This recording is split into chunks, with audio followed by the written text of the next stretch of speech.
buena noche. Hoy es viernes y es 21 de septiembre. Qué honor, de verdad, qué honor que usted nos sintonice ahí en casita. Somos TN23, todo noticias con su programa A la Medida. Permíteme saludarte, darte la bienvenida y decirte una situación muy importante. El outfit que estás luciendo realmente es muy bonito, muy elegante. Gracias, licenciado. Muy buenas noches, ¿cómo está? Y bueno, hoy le damos la bienvenida. Tenemos temas que le damos seguimiento a ciertas situaciones, como por ejemplo el caso de la CICIG. ¿Qué está pasando? Hay nueva información que queremos compartir y por supuesto el análisis. ¿Pero te parece si compartimos también los titulares? Excelente, Sandy, hagámoslo por favor. Bienvenidos. Acercamiento entre ONU y el gobierno de Jimmy Morales. Analizamos las declaraciones del secretario general de la ONU y sus posibles implicaciones. Inspeccionan edificio del Ministerio Público. La comisión específica que investiga la presunta sobrevaloración realizó un recorrido por las instalaciones. ¿La Corte de Constitucionalidad es una corte activista? Exploramos los hallazgos de un estudio que analizó las acciones de los magistrados. Juramentan autoridades del Banguat y Junta Monetaria. Los funcionarios tienen amplia experiencia en la banca central y estarán en el cargo hasta 2022. Analizan reformas a ley de tribunales de familia. Autoridades buscan mejorar los tiempos de resolución en pensión alimenticia, divorcio y otros casos. Terror en guardería.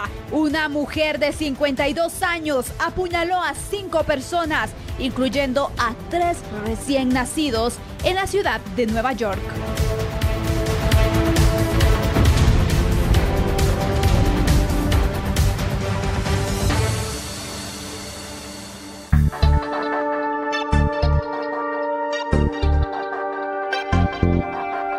Hablemos de este acercamiento entre ONU y el gobierno de Guatemala. Durante una conferencia de prensa, el secretario general de las Naciones Unidas mostró interés en querer negociar con el Estado de Guatemala sobre el tema de la CICIG. Antonio Guterres, secretario general de la Organización de las Naciones Unidas, aseguró esperar que se encuentre una solución junto al gobierno de Guatemala sobre la Comisión Internacional contra la Impunidad en Guatemala, CICIG.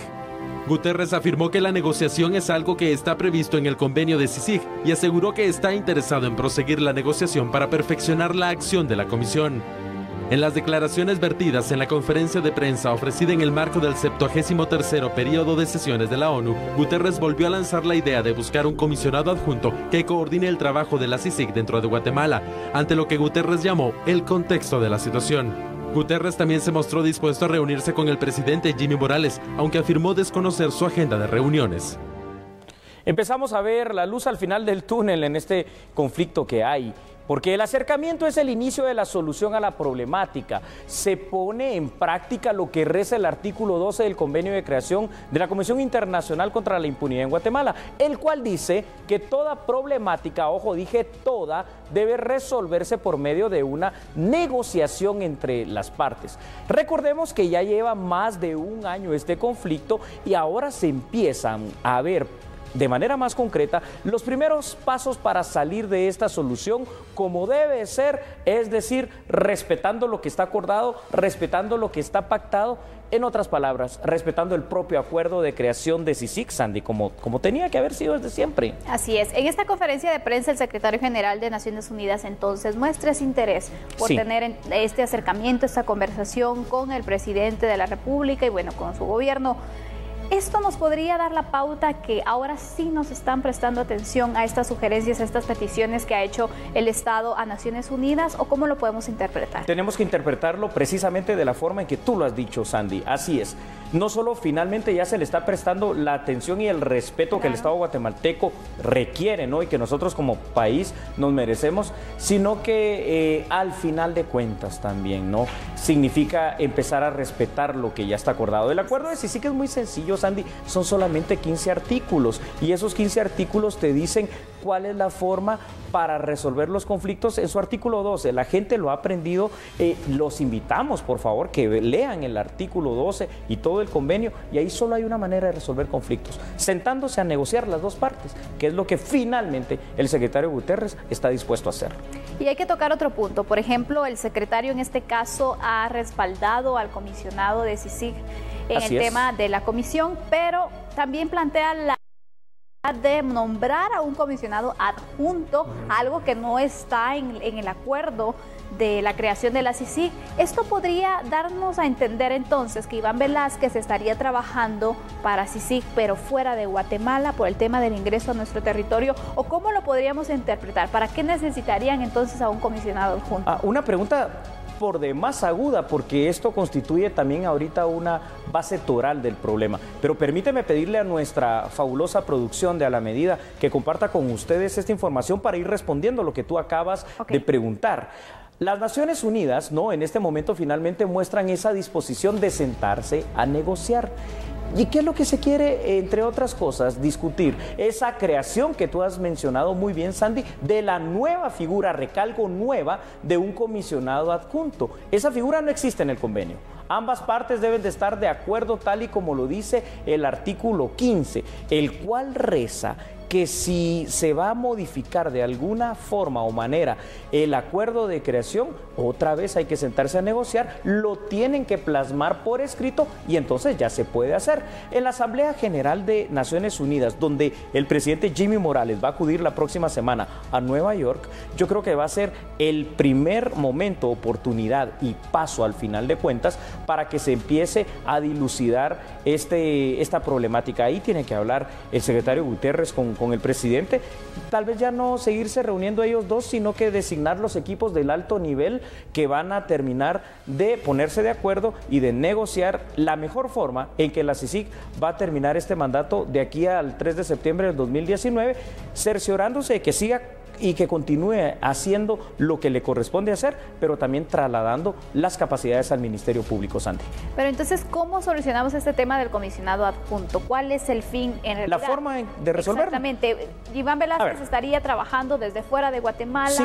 ¿Cómo sería la situación? Iván Velázquez va a estar trabajando desde fuera de Guatemala porque el propio secretario general de Naciones Unidas, Antonio Guterres, en estas declaraciones que vimos aquí en A la Medida, fue claro y fue tajante. Es decir, él va a permanecer seguramente en la sede de Nueva York o donde sea designado.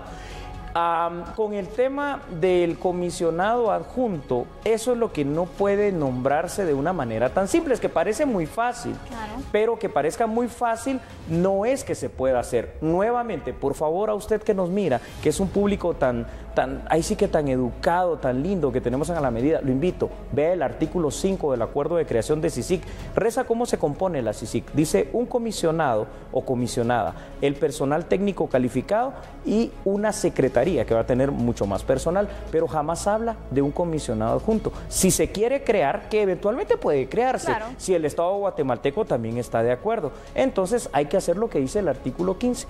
Se negocia, se deja por escrito, el Congreso de la República lo refrenda y entonces ya se puede designar el comisionado adjunto. Tocando de entonces, lo contrario, no. Tocando este acuerdo de la creación de CICIG, también te pregunto, ¿existe dentro de esta legislación el tema de la posibilidad de que el comisionado opere desde fuera de Guatemala, considerando entonces que se está buscando el combate de la corrupción en nuestro país y que el fin era ese, que estuviera una persona al frente en nuestro territorio para poder coordinar estas investigaciones?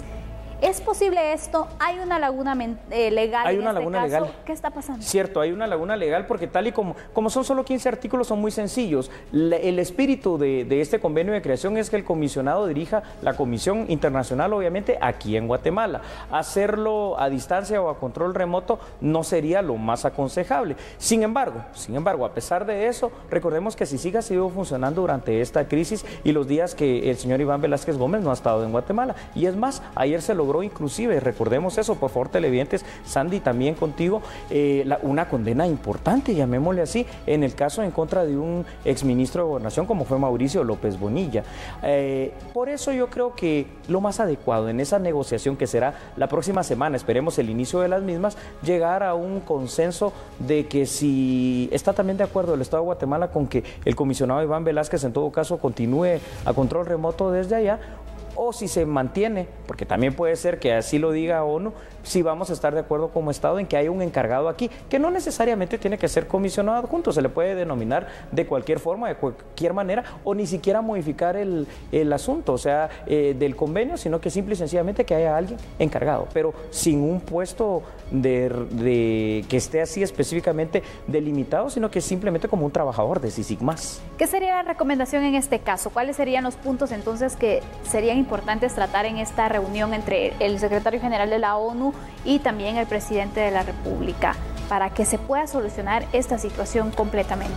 A ver, también por las declaraciones del secretario general de ONU, parece que en este momento el tema de Iván Velázquez él lo tiene claro, ¿no? Y firme en cuanto a que él lo sigue designando como comisionado de CICIG. Entonces lo que tenemos nosotros o esperamos que como Estado guatemalteco y Organización de Naciones Unidas, de una manera madura, de una manera seria y respetando los convenios internacionales y sobre todo el convenio de creación de la CICIG, y sin respetar eso ni nuestra Constitución, sea designada una persona, llámale como se llame, que va a ser una persona distinta. Iván Velázquez ya lo dijo el propio secretario general de ONU, que se va a hacer cargo de entregarle en este proceso de transición las capacidades a quien corresponde, que es el Ministerio Público. Eso sería todo, pero este acuerdo que parece tan fácil hay que discutirlo y además hay que dejarlo por escrito para cumplir con lo que dice el convenio. Definitivamente. Vemos entonces cómo pueden marchar y avanzar también estas situaciones que se están dando, que ya estaban dando un quebrantamiento en las relaciones con la ONU, hay que mencionarlo, pero ¿para qué tardar tanto tiempo? ¿Cuántos meses? Qué gran pregunta. Si desde el principio de esta crisis hubiese mostrado el secretario general de ONU esa buena voluntad de poder discutir y resolver este asunto con el Estado guatemalteco, seguramente se hubiera evitado mucho de este proceso y hubiera ganado alguien, hubiera ganado el pueblo de Guatemala, hubiera ganado el trabajo de CICIG trasladando estas capacidades al Ministerio Público y se hubieran evitado cosas que vienen también como satélites a este problema, la polarización que ha sufrido nuestra población, la desinformación que ha sufrido también en otros medios y aquello de tomar a veces así como que partido, ¿verdad? Yo voy por esto, voy por el otro. No, hombre, si aquí no hay que ir por nadie, aquí hay que ir por respetar la ley. La ley en este caso es el acuerdo de creación de la CICIG, el cual nos marca la pauta bien clara de cómo debe solucionarse este conflicto.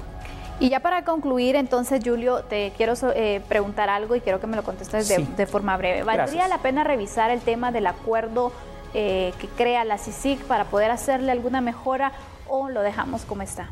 Vale la pena, porque si al final de cuentas el Estado guatemalteco dice, está bien, aceptamos la figura de un comisionado adjunto para que sea delegado aquí en Guatemala una persona distinta, entonces va a haber que modificarlo haciendo uso del artículo 15, pero no más de eso, modificaciones distintas a eso ya no vale la pena hacer. Gracias, Julio, por este análisis. Nos vamos a la primera pausa comercial, lo invitamos a que continúe con nosotros, ya volvemos. Somos a la medida.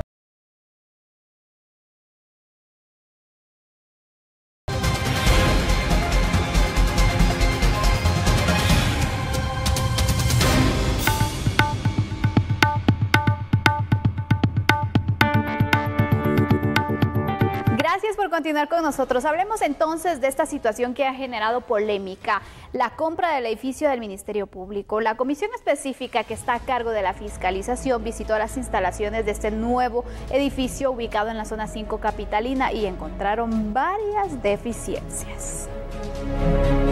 Los diputados que conforman la comisión recorrieron los pasillos del edificio adquirido por el Ministerio Público en el año 2017. Lamentablemente el Ministerio Público no compró un edificio, compró un cascarón que han ido arreglando, como ustedes pudieron observar en las tomas, para poderlo habitar.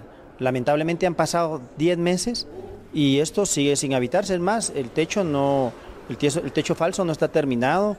Vemos algunas instalaciones eléctricas que son nuevas, que tampoco están terminadas, puntos de red. Dentro de un oficio que tengo aquí del Ministerio Público, vimos que carece de inodoros, mijitorios, lavamanos, duchas, pilas, chorros, bombas de agua, planta eléctrica, extinguidores, montacargas. O sea, es lo que repito, esto me refleja que lo que sí compraron fue un cascarón. La adquisición del edificio fue por 35 millones de quetzales, a los que se le suman 3,5 millones más para terminar la infraestructura por dentro. Dentro de los hallazgos señalados por los miembros de la comisión fue la falta de un documento fundamental que es necesario para operar. razones por las cuales este edificio se compró anómalamente es que no tiene un informe de impacto ambiental. Todas las empresas alrededor del edificio no se les permite operar hasta que no tengan ese informe. Este edificio nunca lo tuvo. Pero encontramos que hay una falla legal. La Ley de Contrataciones y Licitaciones del Estado, artículo 43, exige que cualquier compra se justifique la localización indispensable. Cada uno de los miembros de la comisión realizó sus observaciones, entre los que se encuentran la persona que efectuó la venta del edificio. Llora sangre de que hayan personas que no tienen ni para comer y que aquí vengamos y estemos derrochando un dinero que le hace falta a muchos guatemaltecos, a muchos niños que están sufriendo de hambre, a muchas niñas que están sufriendo también de inseguridad. En este proceso hemos visto que hay una persona muy importante que tiene que ver con este edificio y es el jovencito, para mí, Maynor Enrique Lobos Agustín, que precisamente el 27 de este mes estará cumpliendo 24 años.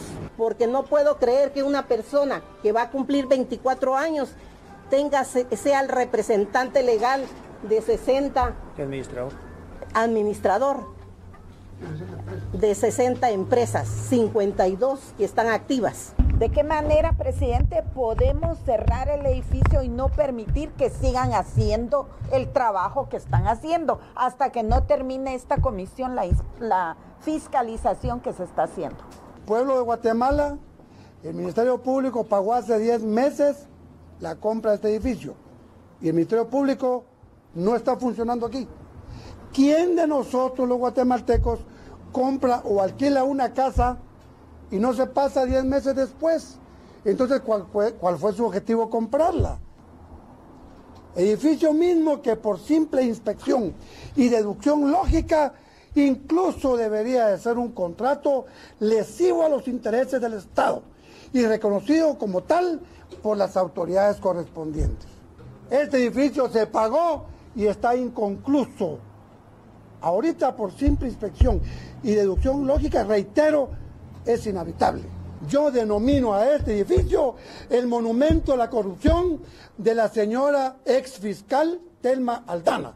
Y ocasionalmente coincide con que es un triángulo, el triángulo de la impunidad, de la corrupción y del abuso de poder. Habrá reunión de comisión el día martes 25 de septiembre, que va a ser en el Salón de Pasos Perdidos a las 10 de la mañana. Están citados para ese día la señora fiscal general Consuelo Porras y el auxiliar fiscal de Asuntos Internos del Ministerio Público, Gabriel Marroquín. Bueno, es importante que hagamos un análisis detallando todo aquello que la comisión encontró en esta ocasión. Esta comisión designada por el Congreso, como usted vio, hizo una visita de campo in situ. Fue al edificio ubicado en la colonia de Rivillaga de la zona 5, el cual fue adquirido por el Ministerio Público en el año 2017 con un coste total de 35 millones de quetzales. La situación, Sandy, es que cuando empezamos a escuchar lo que dicen los señores diputados, pero más que eso, se empiezan a ver las imágenes, sí hay algunas situaciones que aquí no parecen del todo normales. Es decir, primero tienen razón el hecho de que 10 meses y no se ha trasladado una sola oficina ahí.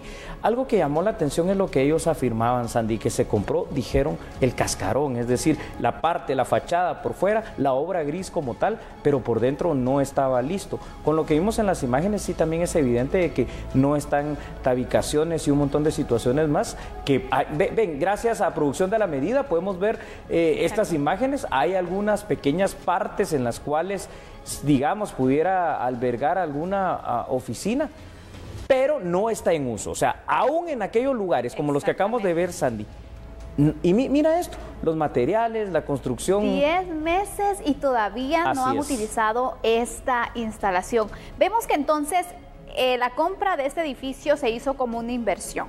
Recordemos entonces los principios de una inversión, donde el tiempo es determinante, porque si no se convierte en una pérdida, y esto es lo que está ocasionándose en el Ministerio Público. Tienes razón, Sandy, partamos de una base lógica. Cualquiera de nosotros, si compra algo, creo yo que es para utilizarlo. Exactamente. No para, voy a comprar esto y ahí que se quede, nunca lo voy a usar. No, ojo, aquí estamos hablando de 35 millones de quetzales que te pertenecían a ti, que le pertenecían a usted, que nos pertenecen a todos los guatemaltecos, que no tiene lógica, sentido el por qué no se está utilizando. Mi pregunta es, ¿qué pasó también con otras instituciones que tenían que haber hecho una auditoría de esta situación? ¿Cómo es que se iniciando la auditoría interna? Correcto. El tema también que obviamente la Contraloría tendría que tener todo este reporte y señalar las anomalías correspondientes. Aquí habrá que ver entonces cuál fue el análisis o el monitoreo que realizó la fiscalización que hizo la Contraloría. Imagínate, Julio. Dime. Se da el caso entonces, tan caro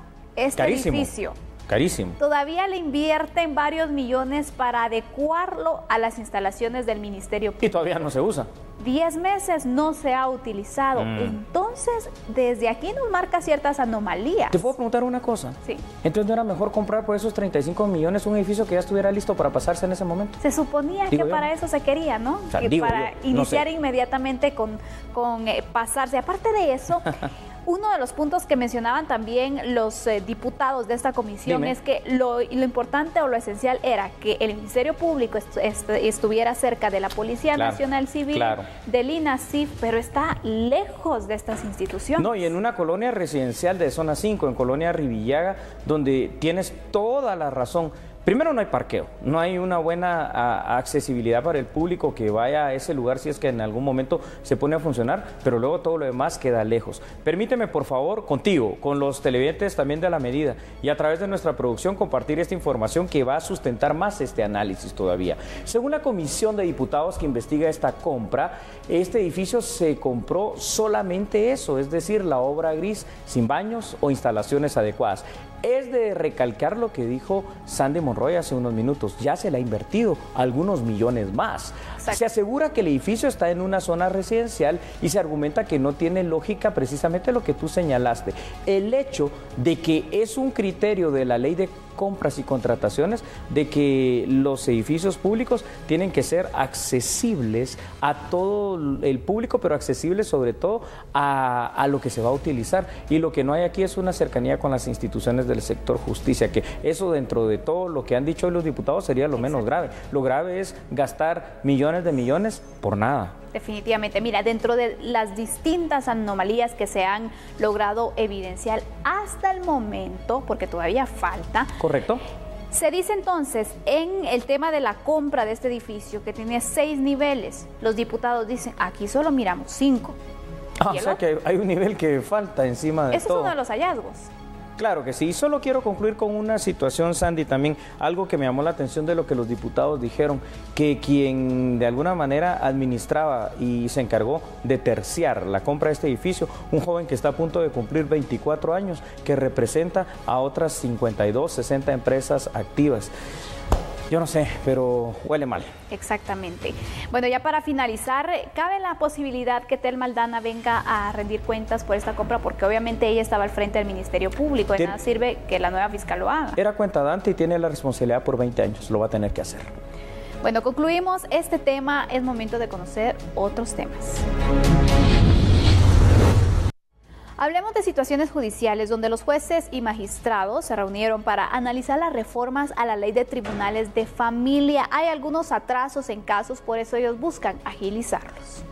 Las principales reformas que se plantean son mejorar los tiempos de resolución en los casos como pensión alimenticia, que son los más comunes. Hacer mucho más ágil el trámite para poder lograr pensiones alimenticias de una manera más rápida y más efectiva.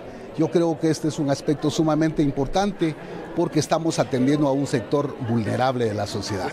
Todos los procesos por divorcio también podrían agilizarse, pues actualmente tardan entre 3 y 6 meses para lograr una resolución. Un juicio voluntario de divorcio más o menos durará unos 3 a 4 meses. Eso depende de la carga del juzgado, porque tiene que señalar una audiencia para que las partes comparezcan a ratificar el contenido de su demanda. Si no se logra la conciliación, que es obligatoria, el juez dicta sentencia. Pero el problema es que si tienen muchas audiencias señaladas, se postergan 6 meses, 7 meses las audiencias. Y lo que queremos es que sea de una manera rápida. Actualmente los casos más recurrentes son los juicios orales por fijación de pensión alimenticia, según los datos de la Corte Suprema de Justicia. En estos días nos ha dado que hablar bastante la Corte de Constitucionalidad, así que al volver de esta pausa comercial lo haremos otra vez. Por supuesto, ya volvemos. Gracias, somos a la medida.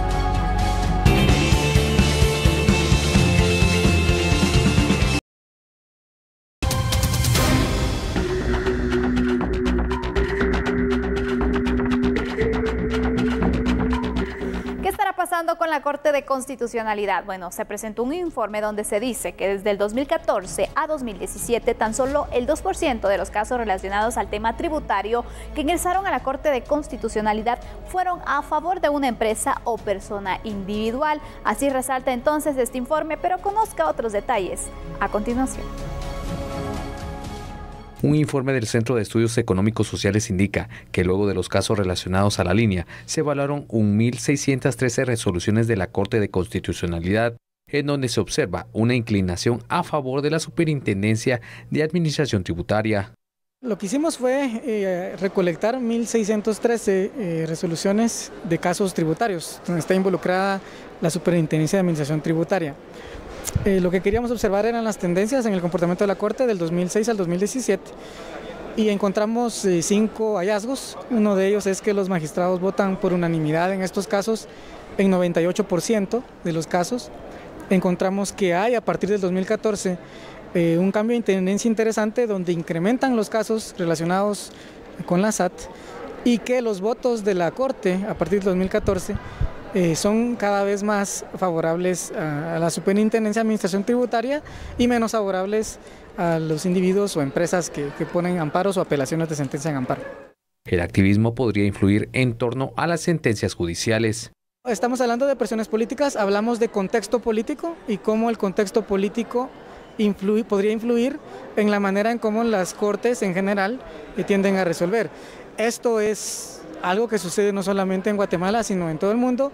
Presentamos sobre todo el caso de Estados Unidos, donde vemos cómo lo político podría tener cierta influencia en las resoluciones judiciales. A ver, pero ¿por qué este estudio del Centro de Estudios Económicos argumenta que la Corte de Constitucionalidad es una corte activista? Habla acerca del comportamiento de los magistrados, en el cual se explica como un modelo estratégico, y aunque tengan preferencias, ya sea ideológicas o pragmáticas, al final de cuentas se ven influenciados por factores exógenos, es decir, externos o endógenos internos. El estudio además identificó 3 eventos importantes que fueron modificados de conformidad al comportamiento de cada uno de los 5 magistrados que integran la Corte de Constitucionalidad. Uno de ellos fue una crisis tributaria, otro un plan de alianza para la prosperidad y el caso La Línea. Se argumenta que en este escenario la Corte de Constitucionalidad actúa a veces como si fuera una corte activista. Quiere decir que me voy con decisiones de interés, con decisiones políticas y dejando a un lado lo jurídico. Y esto cae como anillo al dedo cuando hemos tratado durante estas 2 semanas también el tema de lo que ha pasado en el caso Sisica, Estado de Guatemala. ¿Tú crees que sí están actuando como una corte activista los magistrados de la CC? Bueno, pues yo en lo particular creo que sí, Sandy, pero lo que yo piense puede no tener mucha trascendencia. Hoy este estudio, ¿verdad? De con estadísticas sobre todo. Con estadísticas, con casos concretos, creo que lo demuestra de una buena forma. Además fue presentado públicamente y nos da para reflexionar y para pensar. Creo que al final de cuentas estamos ante una Corte de Constitucionalidad bastante sui generis, amada por un grupo, odiada por otro grupo, pero no se trata de lo que hemos dicho, de que caigas bien, caigas mal, se trata de que hagas justicia. Y aquí parece que ese camino se perdió. Queda en el trabajo prácticamente. Exacto, bravo. ¿Esta corte cuándo fue que inició, Julio? Sandy, a esta corte todavía le quedan prácticamente 2 años, casi 2 años. Tiene prácticamente también la mitad de su periodo, entonces todavía vamos a tener un par de presidencias más, falta mucho, pero creo que va a ser una buena lección para que las distintas instancias, que son 5, encargadas de elegir a los magistrados de la Corte de Constitucionalidad, busquen un modelo que permita encontrar magistrados que se vayan siempre por el tema jurídico, sin intereses y privilegiando la justicia y el respeto a la Constitución. Vemos entonces que en años anteriores ha pasado, o en cortes anteriores, donde obviamente la Corte de Constitucionalidad goza de cierta figura, ¿no? La gente tiene le da respaldo definitivamente, pero últimamente se ha estado perdiendo un poco esa legitimidad. ¿Qué riesgo se puede tener si continúan estas situaciones que a veces lo han dicho diferentes sectores? Decisiones apegadas al lado político, activista, muchos señalamientos. Claro, ayer mismo, si recuerdas la entrevista con nuestro abogado experto constitucionalista, el licenciado Estuardo Ralón, esto era lo que decía, y es muy rescatable. Se ha convertido en una corte con decisiones políticas, una corte activista. Esto es un riesgo definitivamente para la institucionalidad del país, porque no puede darte certeza jurídica. Voy a compartir junto contigo y nuestras personas que nos ven y nuestros amigos también, en el caso de nuestra producción, esta información que te va a demostrar también cómo es que se cataloga activista por parte de este estudio que se presentó hoy. Las consecuencias de tener una corte activista son la concentración del poder político. La corte se ha constituido en el poder de poderes, que podría adoptar funciones de otros poderes del Estado, como lo ha venido haciendo durante los últimos meses. Esto va a crear una lucha de poder, un conflicto en lo político, y en el 2019 también se argumenta de la renovación de los 3 poderes del Estado, ¿verdad?, a través de las elecciones generales, pero también hasta el 2021, lo que te decía, van a cambiar los actuales magistrados de la Corte de Constitucionalidad. Esto crea un debilitamiento, primero en el ámbito jurídico, democrático, político, económico, pero además crea una situación de bastante incertidumbre y de muchos problemas. Cuando vemos entonces el tema tributario relacionado con varias empresas, precisamente se está dando eso, la incertidumbre legal, que es uno de los factores que se considera al momento de invertir en un país. Mira, vamos a poner casos prácticos. A través de resoluciones de la actual Corte de Constitucionalidad, una empresa minera cerró. Otra reabrió hasta después de 300, 400 días, pero con el impacto económico enorme y después con el despido de muchísima gente, cuando pudo haberlo resuelto antes. Yo no sé qué está pasando, Sandy, pero es dramático. Y hoy este estudio lo ha confirmado. Así es. Concluimos el tema entonces, esperamos nuevas noticias, a ver cómo marcha la situación de la Corte de Constitucionalidad. Ahora es momento de conocer información judicial.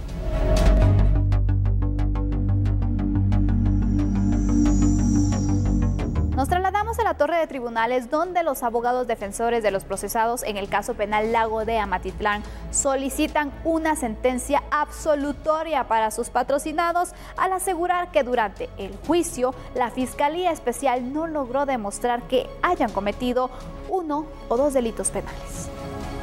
La Fiscalía considera que los acusados defraudaron al Estado de Guatemala al entregar un contrato ilegal de 130 millones de quetzales al adjudicar de forma anómala la limpieza del lago de Amatitlán a una empresa israelí, pues la fórmula que se pretendía utilizar para sanear el lago era únicamente agua con sal.